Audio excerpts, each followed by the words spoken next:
और ये जो तस्वीरें आपको दिखा रहे हैं, ये तस्वीरें विधानसभा की, जहां मुख्यमंत्री अशोक गहलोत पहुंचे हैं। तो मुख्यमंत्री अशोक गहलोत विधानसभा पहुंचे हैं। अब क्या कुछ प्रेस से मुखातिब होते हुए, मीडिया से मुखातिब होते हुए वो कहते हैं, ये देखना होगा, क्योंकि आज का दिन बेहद खास, राष्ट्रपति चुनाव मतदान आज हो रहा है और ये मतदान के समय की तस्वीरें हैं। मुख्यमंत्री अशोक गहलोत विधानसभा पहुंचे हैं और साथ ही साथ महेश जोशी भी उनके साथ में मौजूद हैं। मुस्कुराहट एक चेहरे पर, मुख्यमंत्री के चेहरे पर ये मुस्कुराहट, पॉजिटिविटी, और इसके साथ ही क्या कुछ कहते हैं मुख्यमंत्री। चुनाव होते हैं, राष्ट्रपति के हों या उपराष्ट्रपति के, या कोई भी हो, तो ये लोकतंत्र की खूबी है। उत्सव के रूप में इसको मनाते भी हैं और भाग भी लेते हैं। तो आज ये मौका ऐसा पूरे मुल्क के अंदर हमारे देश के नए राष्ट्रपति के चुनाव होने जा रहा है। जो उत्साह आपको यहाँ नज़र आ रहा है वो पूरे मुल्क के अंदर है। ये हमारी खूबी है और मैं समझता हूँ कि नए राष्ट्रपति जल्दी मिलने वाले हैं देश को। मेरी बहुत पहले एडवांस में ही बहुत ही बधाई है, शुभकामना रहेगी। सर, बहुमत यूपीए के साथ नहीं है, संख्या बल। वो तो लड़ी, मैंने पहले भी कहा, ये लड़ाई कोई उम्मीदवार को लेके नहीं होती है, ये लड़ाई विचारधारा की भी है। तमाम विपक्षी पार्टियों ने यशवंत सिन्हा जी को अपना उम्मीदवार बनाया विपक्ष का, और मैंने पहले भी कहा अगर एनडीए गवर्नमेंट और भारतीय जनता पार्टी चाहती तो उनके सामने एक ऐसा मौका आया था 5 साल के बाद में, तो वो विपक्ष को इन्वॉल्व करती, बातचीत करती और कोशिश करती कि राष्ट्रपति पद जैसे पद के लिए सर्वसम्मति से उम्मीदवार सामने आए और बेहतर होता वो। पर जनरली ऐसा होता नहीं है। एक बार को छोड़ के हमेशा 15 बार लगातार चुनाव में एक बार को छोड़ के हमेशा कोई कोई सामने आए हैं। तो ज़्यादा इसको बहस करने का विषय नहीं होना चाहिए। लड़ाई मैंने कहा विचारधारा के आधार पर है और उसी रूप में हमें इसको उसी स्पीड में लेना चाहिए इसको। सर, कटारिया के उम्मीदवार आ गए, राष्ट्रपति के अलवा जी को बनाया है उम्मीदवार, मार्केट अलवा। हाँ, वो तो देखिए, वही मैंने कहा, वही बात लागू होती है उपराष्ट्रपति के लिए भी। जो बातें मैंने राष्ट्रपति पद के उम्मीदवार के लिए कही है वही बातें लागू हो रही है उपराष्ट्रपति पद के लिए। तो राजस्थान से वो उम्मीदवार बने हैं, जैसे एक बार भैरू सिंह जी शेखावत साहब बने थे, तो नेचुरल जिस राज्य का बनता है उम्मीदवार, उस राज्य में तो वेलकम तो होता ही है। तो उस रूप में लेना चाहिए कि एक राज्य का उम्मीदवार बना है तो यहाँ के लोगों में भावना हो सकती है, और जो वोटिंग होगा उसका पैटर्न तो वही रहेगा जो विचारधारा की लड़ाई है। जो मैंने कहा आपको राष्ट्रपति के उम्मीदवार के लिए वो बात लागू रहेगी। सर, आप दोनों ही प्रत्याशियों का राजस्थान से जुड़ा हो रहा है। अलवा जी भी राज्यपाल रही, अलवा जी भी राजस्थान की राज्यपाल रही हुई है। दोनों ही प्रत्याशी उपराष्ट्रपति में तो राजस्थान से जुड़ा हुआ है। जुड़ाव की बात छोड़िए, सब ये आप कह सकते हो पहली बार आज़ादी के बाद में लोकसभा और राज्यसभा दोनों के जो अध्यक्ष या चेयरमैन हैं वो दोनों राजस्थान से हैं। ये आप कह सकते हो, ये सुखद सहयोग है भी। सर, जजों के सामने आपने जो विभाग कौन बोले उसकी काफ़ी चर्चा हो रही है, भाजपा भी उसकी निंदा कर रही है। जो जजों के प्रोग्राम में बोला आपने सब बातें बोली, क्या बोला मैंने? कोई ऐसा बात बोली नहीं। राजस्थान भाजपा वाले कह रहे हैं कि आपके कुनबे में लड़ाई है। सर, गुलाब चंद कटारिया जी ये बोलते रहे हैं कि उनको 10 अतिरिक्त वोट इन चुनाव में यहाँ से मिलेंगे राजस्थान से। क्या करें?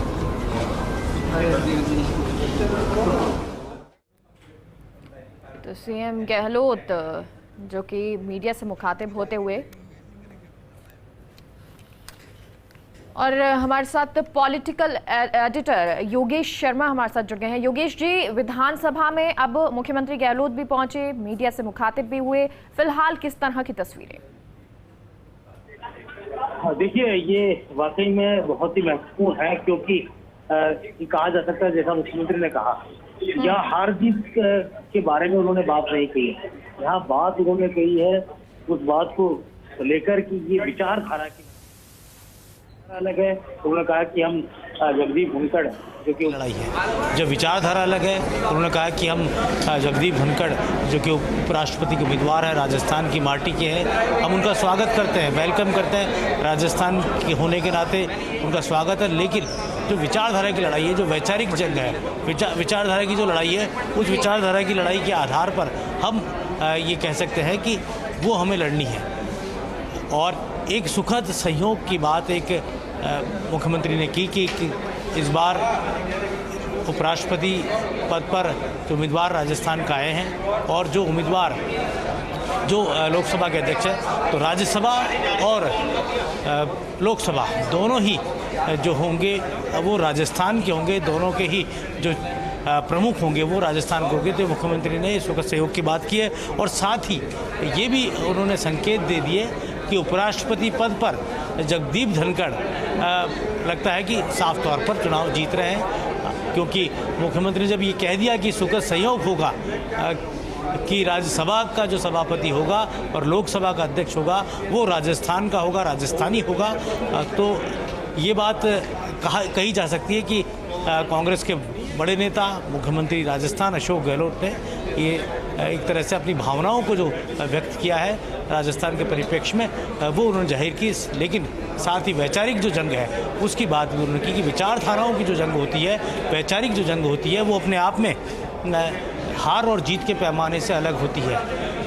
एक बात जो साफ तौर पर हम कह सकते हैं कि अब मतदान जो शुरू हो चुका है, मतदान को लेकर जो कतार थी विधायकों की वो इस वक्त लगी हुई है। तो मतदान 10 बजे शुरू होना था, वो अब मतदान राज्यसभा राष्ट्रपति चुनाव को लेकर शुरू हो चुका है विधानसभा में, और तमाम जो विधायक हैं वो अपना मत डालने के लिए सबसे पहले भारतीय जनता पार्टी कई विधायक कतार में लगे हैं, कांग्रेस पार्टी के विधायक लगे हैं और मुख्यमंत्री गहलोत पहुंच चुके हैं राजस्थान की विधानसभा में।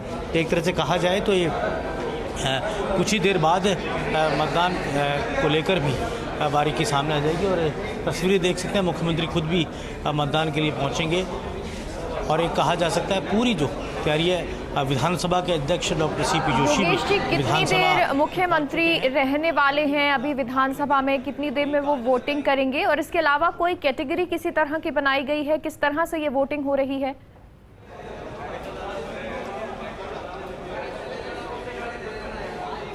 देखिए, जहाँ तक जानकारी है कि ST के विधायक हैं भारतीय जनता पार्टी के, वो सबसे पहले मतदान करने के लिए पहुँचे थे।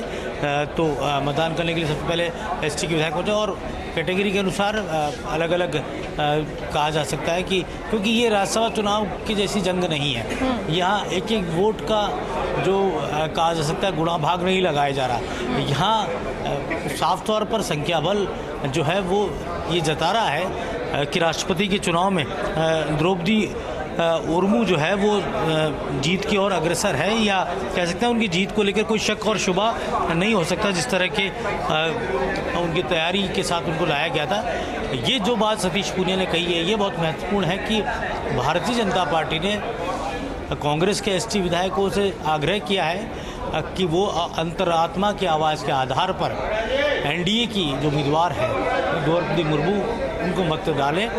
भारतीय ट्राइबल पार्टी के दोनों जो विधायक हैं उनसे भी ये निवेदन किया गया है। तो एक जो बड़ी बात है, और हो सकता है अंतरात्मा की आवाज़ के आधार पर द्रौपदी मुर्मू को राजस्थान से NDA के का जो संख्या बल है उससे अधिक मत मिल जाए। RLP साथ में है, भारतीय जनता पार्टी के विधायक साथ में, लेकिन जो अन्य दलों से जो सपोर्ट मिलने की जो उम्मीद है वो यहाँ पर काफ़ी अहम रहेगी कि अन्य दलों के जो विधायक है वो भी साथ आ सकता है, क्योंकि पहली बार देश में किसी जनजातीय वर्ग की महिला को राष्ट्रपति उम्मीदवार बनाया गया। तो और ये जिस तरह की बात सतीश पुनिया की कि पूरी दुनिया में भी एक ये बिरला उदाहरण हो सकता है। ठीक है, बिल्कुल योगेश जी, आपको एक बार रोकना चाहेंगे। रामलाल जाट क्या कुछ कह रहे हैं, आपको सुनाते हैं। विचारधारा कहीं ना कहीं जुड़ी होगी। राष्ट्रपति महामहिम का ऐसा चुनाव है जो एक पार्टी विशेष के पद से इसको नहीं आंका जाना चाहिए। इससे केवल बुद्धिजीवी और देश के संविधान के रूप में आंका जाना चाहिए, उस पर वो खरे हैं। तो ये पार्टी विशेष नहीं है और इसको बेहद खास माना जाना चाहिए, ये रामलाल जाट का कहना। वहीं आगे बढ़ते हैं, योगेश जी लगातार हमारे साथ जुड़े हुए हैं। योगेश जी, विधानसभा आप मौजूद हैं, लगातार नेताओं का पहुंचने का सिलसिला जारी है।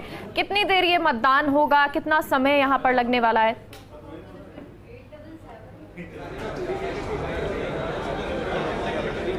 देखिए, मतदान तो जो निर्धारित समय है वो शाम तक का है, लेकिन मुझे लग रहा है कि इस तरह से वोटिंग को लेकर उत्साह है तो मतदान प्रक्रिया जल्दी ही पूरी हो जाएगी। दोपहर तक मुझे लग रहा है कि 3 बजे के पहले तक ये मतदान प्रक्रिया लगभग पूरी होने की जो संभावना है वो नज़र आ रही है। लेकिन यहाँ पर क्योंकि कांग्रेस के 2 वरिष्ठ विधायक जौहरी लाल मीणा और सरदार शहर के विधायक भंवर लाल शर्मा, दोनों की तबीयत नासाज है, दोनों ही ठीक नहीं। आपने देखा होगा राज्यसभा चुनाव के वक्त भी भंवर लाल शर्मा व्हील चेयर पर आए थे और उनका वोट पुखराज पारासर जो उनके और से अधिकृत जो वोटर थे उन्होंने वोट डाला था। मुझे लगता है आज भी जौहरी लाल मीणा को लाया जाएगा, भंवर लाल शर्मा भी आएंगे, लेकिन वोटिंग किस तरह से उनको रहेगा वो ये देखना होगा। राज्यसभा चुनाव के वक्त तो वोट का अपना एक अलग महत्व नज़र आ रहा था और जीत हार की गुणाभाग के मद्देनज़र एक एक वोट जो कीमती था, और यही कारण है कि किसी भी परिस्थिति में हालात के अंदर उम्मीदवार को मत देने के लिए विधायक पहुंचे थे, चाहे भले ही उनकी आने के हालात स्थिति नहीं हो, उसके बावजूद आए थे। आज राष्ट्रपति का चुनाव है और राष्ट्रपति चुनाव में तकरीबन पिक्चर क्लियर है कि एनडीए के दोनों ही उम्मीदवार राष्ट्रपति के और उपराष्ट्रपति के वो जीतते हुए नज़र आ रहे हैं। तो जब जीतते हुए नज़र आ रहे हैं तो ऐसे में हो सकता है कि जो विपक्षी दल है उसमें कोई बहुत ज़्यादा उत्साह हमें दिखाई नहीं दे। राज्यसभा चुनाव के वक्त तो ये उत्साह था कि कांग्रेस के 3 उम्मीदवार की स्थिति जीतती हुई नज़र आ रही थी, यही कारण है। और पूरा राजनीतिक समीकरणों का ताना बाना था जो एक एक प्रत्याशी के इर्द गिर्द घूम रहा था, और खुद मुख्यमंत्री अशोक गहलोत पूरी रणनीति बना रहे थे, बाड़ेबंदी हुई थी और उसके बाद मतदान के अंदर विधायक पहुंचे थे। राष्ट्रपति एक अलग तरह का चुनाव होता है, एक लोकतंत्र का एक अलग पर्व है, महापर्व है। देश के सर्वोच्च पद पर बैठने वाले व्यक्ति को विधायक चुनते हैं। पूरे देश भर में अलग अलग विधानसभाओं के अंदर वोटिंग होती है, विधायक अपना मत प्रकट करते हैं, जनता के प्रतिनिधि के नाते वो मत अपना देते हैं। जनता के प्रतिनिधि के नाते और एक एक विधायक की उसके राज्य के अनुपात के नाते वोट की जो वैल्यू होती है उसके आधार पर मतदान के अंदर उनका जो भाग है वो लगाया जाता है और उसके आधार पर तय किया जाता है कि किस राज्य से कितना मत किस उम्मीदवार को मिला। और ये जैसा मैंने पहले कहा कि क्योंकि ये जो मत है वो अभी फिलहाल मतदान हो रहा है, उसके बाद जब वोटिंग के बाद इसका सिलसिला भी जारी होगा कि प्रक्रिया देखी जाए कि किस तरह से वोटिंग हुई है। अभी अगर बीजेपी की बात करें, 2 नाम आपने बताया, जौहरी लाल मीणा और भंवर शर्मा जो है वो नहीं पहुंच रहे हैं, उनकी तबीयत नासाज है। क्या कांग्रेस और बीजेपी से और भी कोई नाम है जो नहीं पहुंच रहे हों, और कितने विधायक या किस तरह से यहाँ वोटिंग हो रही है?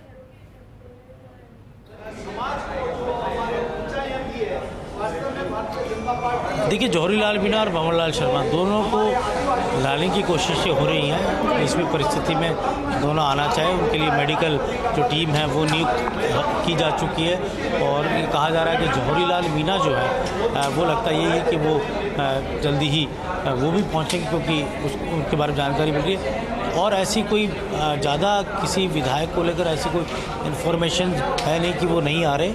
अभी तक जो जानकारी है सभी जो विधायक हैं दोनों दलों के लगभग वो अपने मतदान का प्रयोग करेंगे। इसके अलावा जो क्षेत्रीय दल है आरएलपी के 3 विधायक हैं, इसके साथ ही वो एनडीए के साथ जाते हुए नज़र आ रहे हैं। और सीपीएम के 2 विधायक हैं, वो अभी तक विपक्षी दलों के गठबंधन के साथ जाते हुए नज़र आ रहे हैं। इसके साथ ही आपके 6 जो बीएसपी से कांग्रेस में आए थे विधायक, वो कांग्रेस पार्टी के साथ जाते हुए नजर आए हैं। तो 126 का फिगर तो बताया जा रहा है, महेंद्र चौधरी का जो दावा है 126 का जो संख्या बल है वो कांग्रेस के, या कह सकते हैं जो उम्मीदवार है यशवंत सिन्हा, उनके साथ बताया जा रहा है। अब इसमें कितनी सेंध लगती है, क्या जो जनजाति वर्ग के जो विधायक हैं कांग्रेस के, क्या उनकी अंतरात्मा को लेकर जो अपील भारतीय जनता पार्टी ने की थी, क्या उस अपील के साथ जाते हैं। राज्यसभा चुनाव के वक्त में भारतीय ट्राइबल पार्टी के दोनों विधायक राम प्रसाद रोध और राजकुमार रोध, दोनों ही विधायकों ने राज्यसभा चुनाव के वक्त कांग्रेस का साथ दिया था। क्या वो इस बार कांग्रेस का साथ देंगे?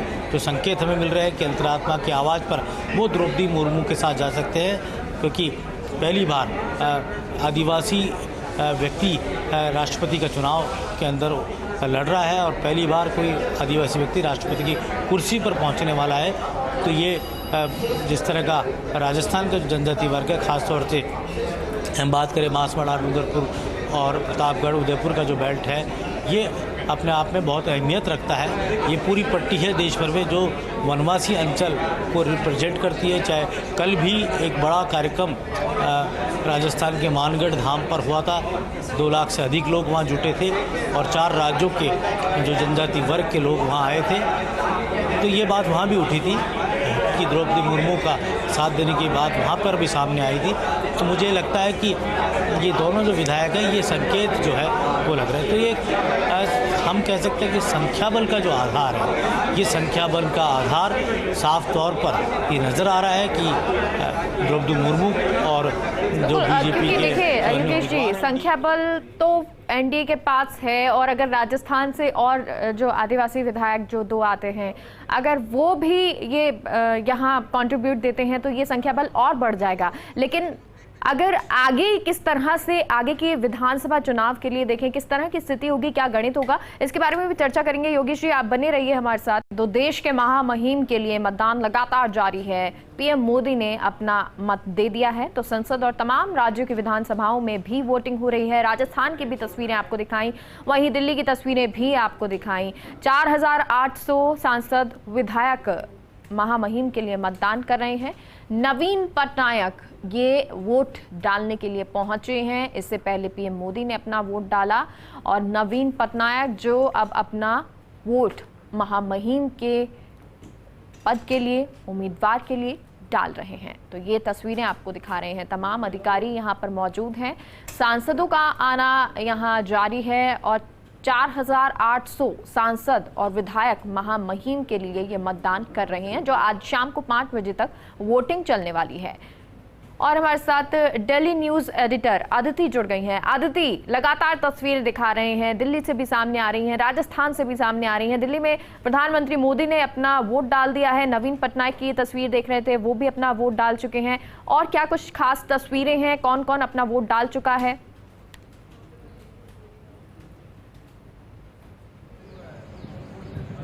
देखिए, संसद भवन की तस्वीरें आप लगातार देख रही हैं। प्रधानमंत्री नरेंद्र मोदी का वोट डल चुका है और भी जो सीनियर सांसद हैं उनका वोट डल चुका है और देश भर के अलग अलग विधानसभाओं में भी वोट डाले जा रहे हैं। दरअसल सांसदों का जो वोट है और विधायकों का वोट है, इन सब की तैयारी जो है, मत पेटियां होती हैं, तमाम चीजें होती हैं, वो गंतव्य स्थान पर कल ही पहुंच चुकी थी और पूरी तैयारियों के साथ आज से जो है मानसून का सत्र भी शुरू हो रहा है। आपको मैं कुछ यहाँ पर डिटेल्स देना चाहूंगी कि लगभग अगर हम वोट की बात करें, आज का दिन है, 21 तारीख को मतगणना होगी और 25 तारीख को नए राष्ट्रपति जो निर्वाचित किए जाएंगे उनको शपथ लेनी है।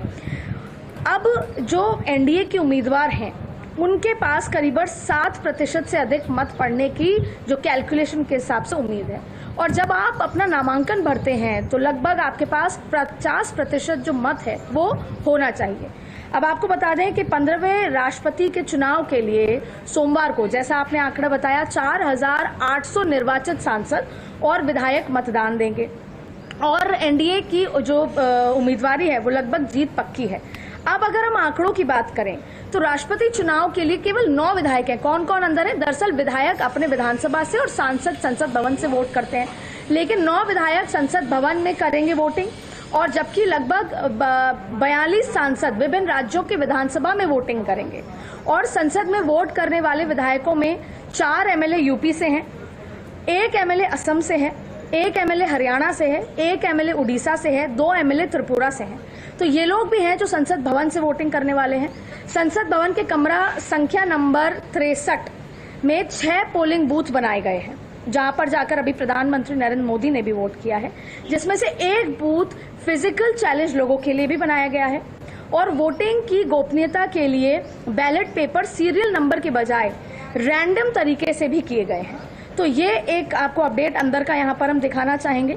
और इसके अलावा अगर बात करें तो मुर्मू की वोट की हिस्सेदारी, जो कि एनडीए के उम्मीदवार हैं, वो 61% है। अगर जो दूसरे विपक्ष दलों की बात करें तो बीजेडी, बीएसपी, एआईडीएमके और टीडीपी, जो शिरोमणि अकाली दल, शिवसेना और झारखंड जेएमएम, जिसके लिए लगातार शुरुआत में चर्चा थी, ये सारे क्षेत्रीय दल के समर्थन के साथ राष्ट्रपति पद के लिए एनडीए की उम्मीदवार जो है मुर्मू, उनके पास करीबन 2/3 से ज्यादा हिस्सेदारी पहुंच सकती है। तो ऐसे में उनकी जीत जो है वो लगभग पक्की है। और पहली आदिवासी महिला है। कैंडिडेट को देकर भी कई सारे विपक्षी दल जो पहले विपक्ष के साथ थे वो अब सत्ता पक्ष के साथ नजर आ रहे हैं। तो ये तमाम चीजें हैं। इसके अलावा सांसद जहां पर हरे रंग, उनको हरे रंग का मतपत्र दिया जाएगा जिसमें वो वोट करेंगे, और जो विधायक हैं वो गुलाबी रंग के मतपत्र में वोट करेंगे अलग अलग जगह। और जो विधायक आज संसद में हैं वो भी गुलाबी रंग के मतपत्र में वोट करेंगे। तो तमाम प्रक्रिया चालू हो चुकी है। और आज 14 अलग अलग जो हैं, आज से पहले ये 15वें राष्ट्रपति होंगी, इससे पहले 14 अलग हो चुके हैं। एक बार 2 ने एक साथ रिपीट किया है। तमाम कहानियां हैं, किस्से हैं। देश में जब भी डिसीजन को लेकर ऐसी स्थितियां पैदा हुई हैं, तब राष्ट्रपति ने अपना खुद के विचार से, खुद के जो जिसे कहा जा सकता है विवेक से, वो फैसले लिए। बिल्कुल। और अदिति, आपको रोकना चाहेंगे, ये तस्वीर दिखा रहे हैं, पीएम मोदी ने जहां मत किया तो वहीं राजस्थान में सीएम अशोक गहलोत मत अपना देते हुए नजर आए। और ये तस्वीरें हैं राजस्थान विधानसभा की, जहां पर मतदान हुआ है। और हमारे साथ पॉलिटिकल एडिटर योगेश शर्मा जुड़ गए हैं। योगेश जी, अपना वोट सीएम ने भी डाल दिया है, इसके अलावा वोटिंग लगातार जारी है, किसी तरह की कोई अपडेट?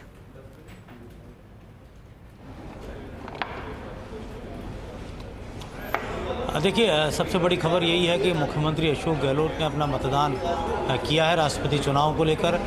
और उनके साथ जो कांग्रेस के तमाम प्रमुख नेता हैं, विधायक हैं, उन्होंने भी मतदान किया है। और लगातार मतदान की प्रक्रिया जारी है। उधर बीजेपी में भी प्रदेश के अध्यक्ष बीजेपी के सतीश पूनिया ने अपने मत का प्रयोग कर लिया है। और बीजेपी ने एक रणनीति के मुताबिक बीजेपी के एसटी के जो विधायक हैं उन्होंने अपना मत पहले प्रयोग किया। और अभी कुछ देर पहले बीजेपी की तमाम जो महिला विधायक हैं वो भी एक समूह में मतदान के लिए पहुंची थी। और मुझे लगता है कि तय समय से पहले मतदान की प्रक्रिया जो है वो पूरी हो जाएगी। और ये कहा जा सकता है कि जिस तरह मतदान को लेकर उत्साह है, ख़ास तौर से भारतीय जनता पार्टी के विधायकों के बीच में ज़बरदस्त उत्साह देखने को मिल रहा है, क्योंकि उनको ये पूरी उम्मीद भी है और ये पूरा भरोसा भी है कि चाहे राष्ट्रपति का उम्मीदवार हो, चाहे उपराष्ट्रपति का उम्मीदवार हो, दोनों ही उम्मीदवार जीतेंगे चुनाव। और राष्ट्रपति तो द्रौपदी मुर्मू बनेंगी ही।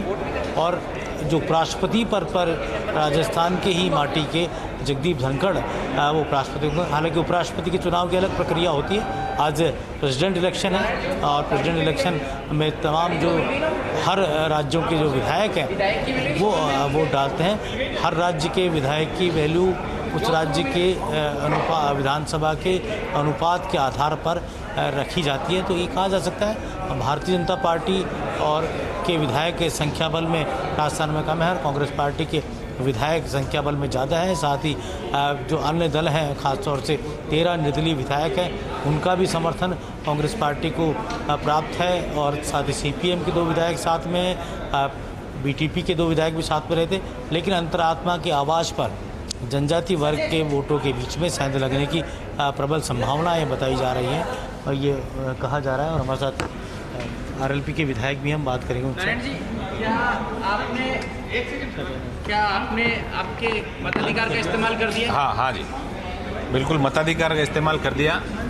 बड़ा सब लोगों से राय मशविरा करने के बाद हमें ये निर्देश मिले आरएलपी के तीनों विधायकों को, आपको जो आदिवासी समाज से आती है और महिला है द्रौपदी जी मुर्मू, उनके समर्थन में आपको वोट देना है। लेकिन हमारी टीओडी बढ़ती महंगाई और बेरोजगारी के मुद्दे पे हम बीजेपी के खिलाफ भी हमारा स्टैंड कायम रहेगा। हमने अभी बड़ी रैलियां, हनुमान जी बेनीवाल ने जो ओंकार रैलियों के माध्यम से जो रैली का जोधपुर के अंदर आगाज किया, पूरे प्रदेश के अंदर इन मुद्दों को लेकर आरएलपी संघर्ष करेगी। हनुमान जी, दूसरा विषय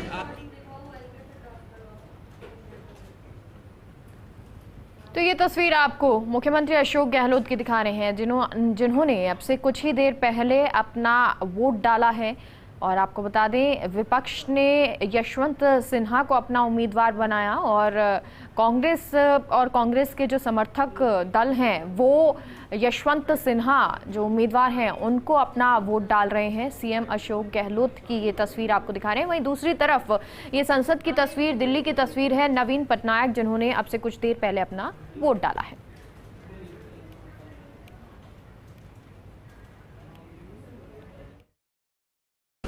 देखिए, जब कभी चुनाव होते हैं, राष्ट्रपति के हों या उपराष्ट्रपति के या कोई भी हो, तो ये लोकतंत्र की खूबी है। उत्सव के रूप में इसको मनाते भी हैं और भाग भी लेते हैं। तो आज ये मौका ऐसा पूरे मुल्क के अंदर हमारे देश के नए राष्ट्रपति के चुनाव होने जा रहा है। जो उत्साह आपको यहाँ नज़र आ रहा है वो पूरे मुल्क के अंदर है। ये हमारी खूबी है और मैं समझता हूँ कि नए राष्ट्रपति जल्दी मिलने वाले हैं देश को। मेरी बहुत पहले एडवांस में ही बहुत ही बधाई है, शुभकामना रहेगी। वो तो लड़ाई मैंने पहले भी कहा, ये लड़ाई कोई उम्मीदवार को लेके नहीं होती है, ये लड़ाई विचारधारा की भी है। तमाम विपक्षी पार्टियों ने यशवंत सिन्हा जी को अपना उम्मीदवार बनाया विपक्ष का। और मैंने पहले भी कहा, अगर एनडीए गवर्नमेंट और भारतीय जनता पार्टी चाहती तो उनके सामने एक ऐसा मौका आया था 5 साल के बाद में, तो वो विपक्ष को इन्वॉल्व करती, बातचीत करती और कोशिश करती कि राष्ट्रपति पद जैसे पद के लिए सर्वसम्मति से उम्मीदवार सामने आए और बेहतर होता वो। पर जनरली ऐसा होता नहीं है। एक बार को छोड़ के हमेशा 15 बार लगातार चुनाव में एक बार को छोड़ के हमेशा कोई कोई सामने आए हैं। तो ज़्यादा इसको बहस करने का विषय नहीं होना चाहिए। लड़ाई मैंने कहा विचारधारा के आधार पर है और उसी रूप में हमें इसको उसी स्पीड में लेना चाहिए। इसको जो बातें मैंने राष्ट्रपति पद के उम्मीदवार के लिए कही है वही बातें लागू हो रही है उपराष्ट्रपति पद के लिए। तो राजस्थान से वो उम्मीदवार बने हैं, जैसे एक बार भैरू सिंह जी शेखावत साहब बने थे, तो नेचुरल जिस राज्य का बनता है उम्मीदवार, उस राज्य में तो वेलकम तो होता ही है। तो उस रूप में लेना चाहिए कि एक राज्य का उम्मीदवार बना है तो यहाँ के लोगों में भावना हो सकती है। ये चुनाव मैंने बार बार जोर दे के कहा है कि बहुत महत्वपूर्ण है, क्योंकि आने वाले दिनों में ये दिशा तय करेगा कि भारत में प्रजातंत्र बचेगा या धीरे धीरे करके समाप्त हो जाएगा। अभी तक जितने संकेत मिल रहे हैं उससे यही लग रहा है कि हम समाप्ति की ओर बढ़ रहे हैं। और इसीलिए पूरे देश में घूमकर और मीडिया के माध्यम से और भी जितने माध्यम उपलब्ध से उनके माध्यम से मैंने पूरे देश में ये संदेश देने का प्रयास किया है कि ये राष्ट्रपति का चुनाव क्यों इतना महत्वपूर्ण है। अब आज वोटिंग हो रही है। मैं सारे मतदाताओं से अपील करना चाहता हूं कि वो अपनी अंतरात्मा की आवाज़ सुने। ये वोट, जैसा आप जानते हैं, इसमें पार्टी का व्हिप नहीं जारी होता है और इसमें सीक्रेट बैलेट होता है। तो इसलिए हर किसी से उम्मीद की जाती है कि अपने विवेक अनुसार इसमें वोट डालेंगे। मैं उम्मीद करता हूं कि जितने मतदाता हैं पूरे देश में वो अपने विवेक का इस्तेमाल करेंगे और प्रजातंत्र को बचाने के लिए मेरे पक्ष में अपना वोट कास्ट करेंगे। धन्यवाद। सर, पहले भी आपने बोला था अंतरात्मा की आवाज़ सुनेगा, आपको लगता है कि इससे कोई फर्क पड़ेगा? मुझे पूरी उम्मीद है कि इससे फर्क पड़ेगा, इसलिए मैं ये अपील कर रहा हूँ। सर, बीजेपी बहुत कॉन्फिडेंट है अपने नंबर्स को लेके कि उनके तरफ से जो एनडीए का जो कैंडिडेट है वही प्रेसिडेंट बनेंगे, तो फिर करने की जरूरत क्या है चुनाव? बीजेपी कॉन्फिडेंट है तो डिक्लेयर कर दें, चुनाव कराने की जरूरत ही नहीं। बेकार दिन भर बर्बाद हो रहा है। जिनसे उम्मीद कर रहे थे वो भी अब द्रौपदी मुर्मू का सपोर्ट एक्सटेंड कर रहे हैं। मैं एक पॉलिटिकल लड़ाई ही नहीं लड़ रहा हूँ। आप सब जानते हैं कि मैं सरकारी एजेंसियों के खिलाफ भी लड़ाई लड़ रहा हूँ। इसमें सरकारी एजेंसियाँ बहुत सक्रिय हो गई हैं और राजनीतिक दलों में तोड़फोड़ करवाने का काम कर रही हैं। लोगों को इस बात के लिए बाध्य कर रही हैं कि वो उनके पक्ष में वोट डालें और पैसे का भी खेल हो रहा है। सर, क्या आप आज जाएंगे इस विटनेस करने के लिए? आप पार्लियामेंट जा रहे हैं आज? यशवंत सिन्हा को आप सुन रहे थे, जिन्होंने कई महत्वपूर्ण बातें कही हैं। और राजस्थान का रुख कर लेते हैं। राजस्थान विधानसभा से हमारे पॉलिटिकल एडिटर लगातार जुड़े हुए हैं, उनका रुख करेंगे। लेकिन उससे पहले रामलाल शर्मा क्या कुछ कह रहे हैं उनसे। पहली बार एक अनुसूचित जनजाति की महिला राष्ट्रपति बनने जा रही है, तो वो भी उनका समर्थन दे रहे हैं। इसलिए हमारे परिवार के अंदर उनका भी हम स्वागत और अभिनंदन करते हैं। एक बार पुनः देश के प्रधानमंत्री और राष्ट्रीय अध्यक्ष जेपी नड्डा जी को इस बात के लिए हम धन्यवाद देंगे कि उन्होंने सिर्फ भारतीय जनता पार्टी के अंदर ये संभव है कि अंतिम छोर में बैठे हुए व्यक्ति के भी सर्वांगीण विकास की चिंता ये करती है। और ऐसे ही द्रौपदी जी का चयन लाखों नहीं करोड़ों लोगों की भावनात्मक एक जुड़ाव है।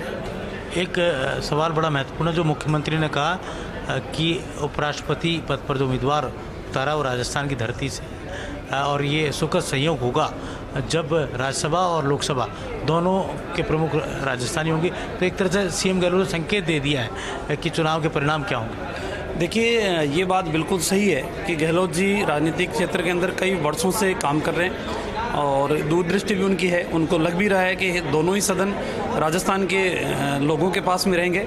और हम तो यही अपील करते हैं कि राजस्थान की मिट्टी से जुड़े होने के नाते आप भी अपनी पार्टी की विचारधारा से ऊपर उठ के और राजस्थान के किसान के बेटे का आप समर्थन कीजिए। क्योंकि वैसे भी बहुत से लोग ये कहते हैं कि मुखिया जी किसानों के साथ नहीं रहते, किसानों के बेटों के साथ नहीं रहते। तो ये एक अवसर है, उनको किसान के बेटे के साथ देना चाहिए। रामलाल जी, अंतरात्मा की आवाज़ पर जनजाति वर्ग के विधायक आज साथ नजर आ रहे हैं दूसरे दलों के। देखिए, ये अंतरात्मा की आवाज़ भी है और ये सबसे बड़ा है कि राज्यसभा की जब मतदान होता है तो पोलिंग एजेंट होता है, उसको दिखा के मतदान करना पड़ता है कि आपने किसको वोट दिया किसको नहीं दिया। ये गुप्त मतदान है और इस गुप्त मतदान के अंदर तो अंतरात्मा की आवाज़ जगेगी, उसमें कोई अतिशयोक्ति नहीं है। और जहां कांग्रेस दावे करे कि हमारे 126 वोट हमारे पक्ष में है, तो ये तो मतदान बताएगा कि कांग्रेस के पक्ष में कितने वोट रहते हैं। बाकी हम ये कहते हैं हमारे पास जो भारतीय जनता पार्टी के पास 70 विधायक हैं, उनसे कहीं अधिक मत हमारे को मिलेंगे। चलिए, बहुत बढ़िया।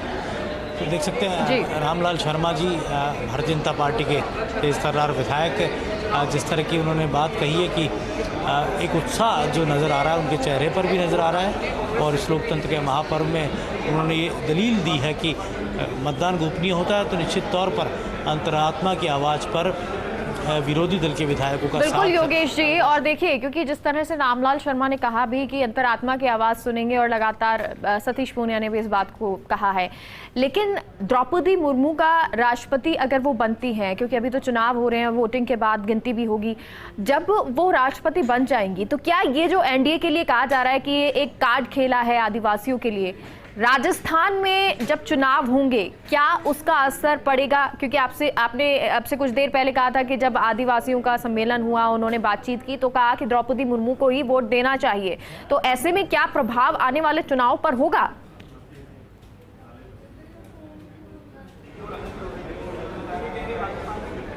देखिए, अच्छा सवाल है आपका। आमतौर पर क्योंकि डेमोक्रेटिक सिस्टम के अंदर राष्ट्रपति उपराष्ट्रपति एक संवैधानिक पद होते हैं, इनका एक राजनीतिक जो है वातावरण नहीं बन पाता।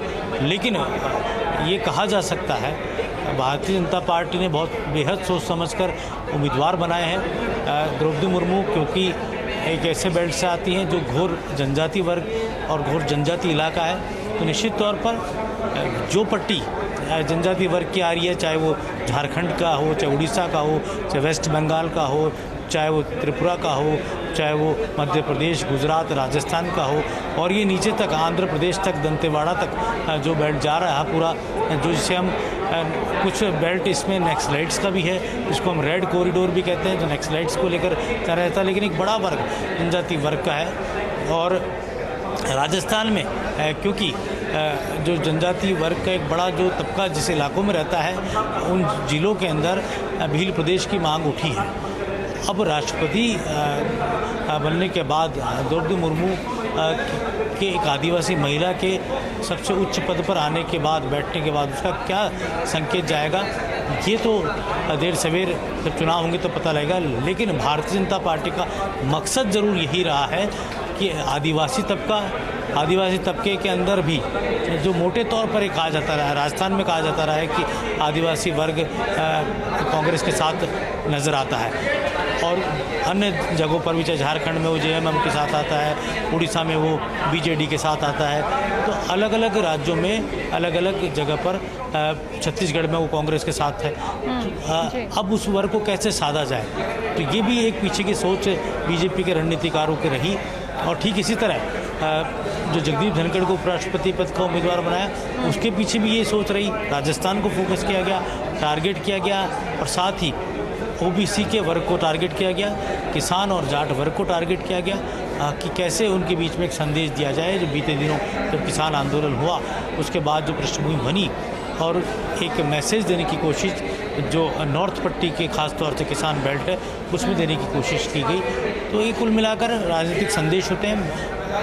वैचारिक जंग है, वैचारिक जंग के अंदर हार जीत से अलग अब कांग्रेस और विपक्षी दलों ने भी यही काम किया है। यशवंत सिन्हा के जरिए एक सेकुलर सोच को एक मैसेज देने का काम किया गया, और वहीं उपराष्ट्रपति के चुनाव में मार्गेट अलवा को लाकर ये मैसेज देने का काम किया गया कि दक्षिण भारत की जो राजनीति है, ख़ास तौर से कांग्रेस ने कर्नाटक को फोकस किया, और कर्नाटक में आने वाले समय में चुनाव होने हैं, तो ये पूरी एक रणनीति के अनुसार ये सब किया जाता है। लेकिन अशोक गहलोत की एक बात बहुत अहम है, उन्होंने कहा है कि अगर विपक्ष से बात की जाती और विपक्ष को साथ लिया जाता तो एक सर्वसम्मत वातावरण बनता, और एक सर्वसम्मति के साथ राष्ट्रपति का निर्वाचन होता, और हो सकता है कि अगर बात की जाती तो तमाम दल एक जाजम पर होते। तो एक बात की गई, और अभी कुछ देर पहले जब अदिति ने कहा कि बड़ी तादाद में बड़ी संख्या द्रौपदी मुर्मू के साथ जा सकती है, क्योंकि अन्य कई दल भी जो वैचारिक गठबंधन से एनडीए से जुड़े हुए नहीं हैं, वो भी अब साथ आ रहे हैं। और ये जैसा मैंने कहा कि ये चुनाव गोपनीय होता है, यहाँ किसी भी दल का व्हिप लागू नहीं होता या वोट दिखाकर नहीं दिया जाता।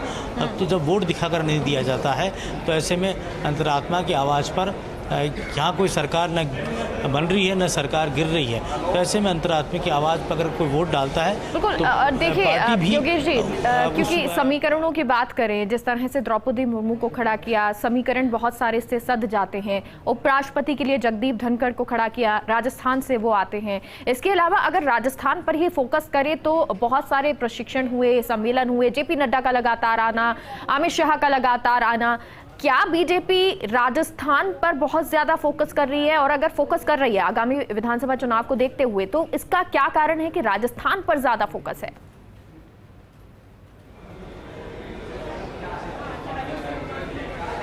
देखिए, मुझे तो ये बिल्कुल साफ प्रतीत होता नजर आ रहा है कि जगदीप धनखड़ को लाने के पीछे राजस्थान भी एक बड़ा कारण रहा, क्योंकि जगदीप धनखड़ केवल संवैधानिक दायित्व वाले व्यक्ति ही नहीं रहे, राजस्थान की राजनीति में उनका एक बहुत ही सक्रिय योगदान रहा। वो सांसद रहे, वो विधायक रहे, वो केंद्र में मंत्री रहे, और राजस्थान के जो अधिवक्ता वर्ग के अंदर वो बेहद लोकप्रिय चेहरे के तौर पर आज भी जाने जाते हैं। सक्रिय वकील के तौर पर उनकी पहचान रही है। कद्दावर वो सामाजिक नेता के तौर पर पहचान रही है। जाट आरक्षण आंदोलन के अंदर उनकी बड़ी भूमिका रही।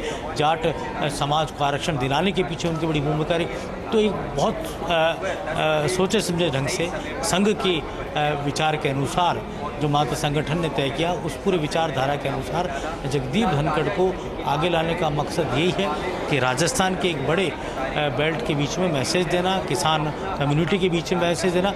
और जैसा आपने भी देखा होगा कि जब पश्चिम बंगाल के गवर्नर थे जगदीप धनखड़, तब भी उन्होंने राजस्थान से नाता नहीं तोड़ा था। वो लगातार राजस्थान आना जाना उनका रहा। लगातार राजस्थान में उनके कई कार्यक्रम रहे। राजस्थान में लगातार उनकी सक्रियता रही। तो उपराष्ट्रपति बनने के बाद भी हमें यही नज़र आने वाला है। भैरों सिंह शेखावत जब उपराष्ट्रपति पद पर गए थे, तब भी उन्होंने राजस्थान से अपने आप को जुदा नहीं किया था। उपराष्ट्रपति जो रेजिडेंस दिल्ली में राजस्थान के व्यक्तियों के लिए दरवाजे हमेशा खुले रहते थे जब भैरों सिंह शेखावत उपराष्ट्रपति थे। और एक नज़ीर पेश की, अजात शत्रु के तौर पर भैरों सिंह शेखावत को जाना जाता रहा है देश की राजनीति में। और एक नज़ीर उन्होंने उस पद पर पेश की। और कहा जाता है कि अब तक के सर्वकालिक राज्यसभा के सभापतियों में अगर कोई नाम सर्वोच्च तौर पर लिया जाता है, सदन चलाने के तरीक़ों के आधार पर लिया जाता है, तो भैरों सिंह शेखावत का नाम स्वर्ण अक्षर में लिखा जाता है। जिस तरह से उन्होंने राज्यसभा को चलाया और एक किसी भी निर्गुट जो एक छवि होती किसी व्यक्ति की, उस आधार पर उन्होंने उस राज्यसभा को चलाया। तो आज भी लोग याद करते हैं उनके कार्यकाल को कि ज़मीन से जुड़ा हुआ नेता, एक खांटी नेता, एक साधारण खाचेरी आवास गांव में जन्म लेकर जिसने उपराष्ट्रपति पद को सुशोभित किया। अब और ठीक ऐसे ही अब जगदीप धनखड़ जो एक साधारण किसान परिवार में जन्म लेकर और उपराष्ट्रपति पद के ओहदे तक पहुंचेंगे, तो निश्चित तौर पर ये राजनीतिक संदेश देने का काम किया जाएगा। क्योंकि राजनीतिक मंशा हमेशा कोई भी राजनीतिक दल इस तरह के जब उम्मीदवारों को प्रयोग करता है, एक हम अपवाद मान सकते हैं जब अटल सरकार के दौरान APJ अब्दुल कलाम को लाया गया था। तो APJ अब्दुल कलाम अपने आप में एक अलग शख्सियत थे, एक अलग उनका व्यक्तित्व था। वो मिसाइल मैन थे, सभी दलों का साथ मिला और यही कारण रहा कि वो राष्ट्रपति पद पर एक गौरव उन्होंने गौरवपूर्ण एक कहा जा सकता है उस पद को गौरवान्वित किया। और सफल और एक बेहतरीन राष्ट्रपति के नाते आज भी हम APJ अब्दुल कलाम का नाम लेते हैं। किस तरह से उन्होंने देश के नई पीढ़ी के लिए उन्होंने राष्ट्रपति भवन के दरवाजे खोले, बच्चों के लिए दरवाजे खोले, स्कूल शिक्षा हो, बालिका शिक्षा हो, और इस दिशा में जो राष्ट्रपति रहते हुए उन्होंने काम किया। तो एक कहा जा सकता है कि वातावरण बना देश में, और आज उनके किए हुए नवाचार आज देश के अंदर अपने आप में मिसाल है। तो द्रौपदी मुर्मू से भी अपेक्षा की जा सकती है कि वो तबका जो वनवासी है, वो तबका जो जल जंगल ज़मीन को लेकर बहुत ज़्यादा अपनी उससे जुड़ाव रखता है। और आज भी अशिक्षा एक बड़ा मुद्दा है उस वर्ग के अंदर, सामाजिक कुरीतियाँ बड़ा मुद्दा है। और उनको अपनी मांगों को लेकर लगातार जो आंदोलन करने पड़ रहे हैं। आज भी हमने देखा कि एक बड़ा हिंदुस्तान का एक बड़ा बेल्ट है जो नक्सलवाद की गिरफ्त में है, जहाँ नक्सली मूवमेंट चलता रहता है। आए दिन वहाँ पर चाहे वो आमजन हो, चाहे पुलिसकर्मी हो, चाहे हमारे जवान हो, उनकी हत्याएं होती हैं। नक्सलियों भी बड़ी संख्या में मारे जाते हैं। तो ऐसे में ये उम्मीद की जा सकती है कि रायसीना हिल्स पर बैठकर राष्ट्रपति द्रौपदी मुर्मू उस वर्ग के बारे में सोचने का काम करेंगी और एक मुख्य धारा से जोड़ने का काम आदिवासी वर्ग को किया जाएगा। तो बड़ी सोच के साथ ये NDA ने फैसला लिया है, मोदी ने फैसला लिया है और उनकी पार्टी ने फैसला लिया है। तो कुछ सोच कर ही इस दिशा में NDA आगे बढ़ी, भारतीय जनता पार्टी आगे बढ़ी। और ये भी बात सही है कि इसका राजनीतिक वातावरण बनाने का भी प्रयास होगा। अभी रामनाथ कोविंद जो दलित वर्ग से आते थे और उनको राष्ट्रपति बनाया गया था, और वो राष्ट्रपति पद पर जब लाए गए तब किसी ने भी नहीं सोचा था कि इस वर्ग का व्यक्ति राष्ट्रपति पद तक पहुंचेगा। लेकिन ये प्रयोग हुआ, प्रयोग का असर भी हुआ और बिल्कुल असर हुआ। और अगर अब द्रौपदी मुर्मू आती हैं तो कितना असर होगा ये भी देखना होगा। योगेश जी, द्रौपदी मुर्मू आदिवासी इलाके, जनजातीय इलाकों के लिए काम करेंगी, किस तरह से करेंगी, उनको आगे लेकर आएंगी। और शायद इसी सोच के साथ एनडीए ने आगे भी उनका नाम किया। लेकिन अभी तक उनका कार्यकाल देखें, उनका काम देखें, किस तरह से उनका काम रहा, किस तरह से उनकी शैली रही है कार्य करने की। पीडीपी पार्टी के विधायकों का क्या स्टैंड रहेगा, ये सबसे देखिए बहुत ही कहा जा सकता है पारिवारिक जो है उन्होंने त्रासदियाँ झेली हैं। उनके परिवार में उनके पुत्र इस दुनिया में नहीं रहे, कई ऐसी त्रासदियाँ उनके योगेश जीवन जी से एक बार गुजरी आपको हैं। रोकना चाहेंगे। शिवराज सिंह चौहान मध्य प्रदेश मुख्यमंत्री क्या कुछ कह रहे हैं, सुनते हैं। एक आदिवासी बेटी, भारत की बेटी राष्ट्रपति बनेगी, उनको लेके केवल मतदाताओं में नहीं, क्योंकि एमएलए वोट डालते हैं राज्यों में, तो आम जन में भी जबरदस्त उत्साह है। और ये भारत के लोकतंत्र की विशेषता है। अलग भाषा, अलग वेश, फिर भी अपना एक देश, एक हमारी बहन जनजाति समाज से आने वाली अब राष्ट्रपति बनेंगी। उत्साह से उनके पक्ष में मध्य प्रदेश में वोट हो रहा है।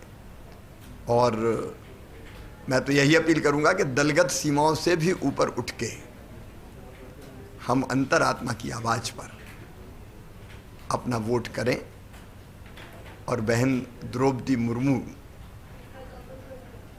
को राष्ट्रपति बनाने में अपना भी योगदान दें। तो शिवराज सिंह चौहान जिन्हें आप सुन रहे थे, और उनका कहना यही कि दलगत जो नीति है, सरकार है, जो हमारी विचारधारा है, उनसे ऊपर उठ के ये वोट होना चाहिए। योगेश जी लगातार हमसे जुड़े हुए हैं, हमारे साथ जुड़े हुए हैं। योगेश जी आप आपकी बात कंटिन्यू कीजिए।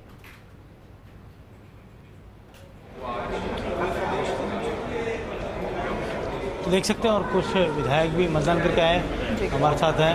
पहले जी बात करेंगे जो मतदान आपने किया है और जो उम्मीदवार भारतीय जनता पार्टी एनडीए के हैं, तो क्या लगता है कि अंतरात्मा की आवाज़ पर दूसरे दल के विधायक भी साथ आएंगे, जनजाति वर्ग की उम्मीदवार का साथ देंगे?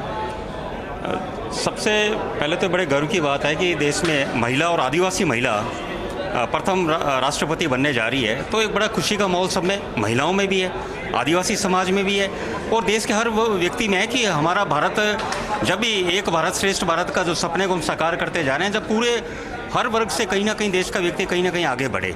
और उसका सबसे बेहतरीन उदाहरण एनडीए के हमारे उम्मीदवार श्रीमती द्रौपदी मुर्मू जी हैं। और बिल्कुल जिस तरह से लग रहा है कि बहुत से लोग अंतरात्मा से वोट देंगे और जो देखते हैं उनको लगता है, और जिस तरह द्रौपदी जी जयपुर आए और जिस तरह उत्साह श्रीमती द्रौपदी जी आए, जिस तरह उत्साह था सभी आदिवासी वर्ग में, विशेषकर पार्टी विचारधारा से अलग होकर, तो लगता है कहीं ना कहीं राष्ट्रपति चुनाव में इसका असर देखने को मिलेगा। अभी आप मतदान करके आए हैं, कांग्रेस के विधायकों से भी आपकी बात हुई होगी, क्या कुछ हलचल लगी आपको कांग्रेस के कैंप में? देखो इस बारे में तो आज लाइन में थे, बाद में थे, क्या चर्चा होती, पर ये जरूर है कि कांग्रेस अब एक तरह से निराश। तो लगातार वोटिंग जारी है, तस्वीरें चाहे दिल्ली से हो चाहे राजस्थान से हो, लगातार आपको दिखा रहे हैं।